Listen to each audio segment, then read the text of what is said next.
போறவங்க.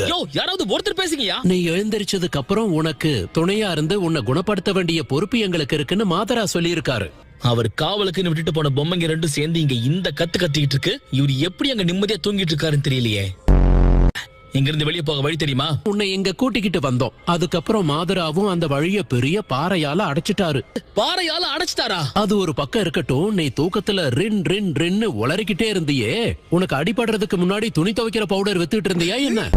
சில சமயம் நீ முட்டாள் அதுவும் முட்டாள் ககாஷின்னு சொன்ன.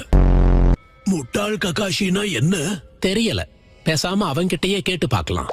ஒன்ன விடாம எல்லாத்தையும் கேட்டு விடவே கூடாது. எங்களுக்கு ஒரு சந்தேகம் இருக்கு, கேக்கட்டுமா?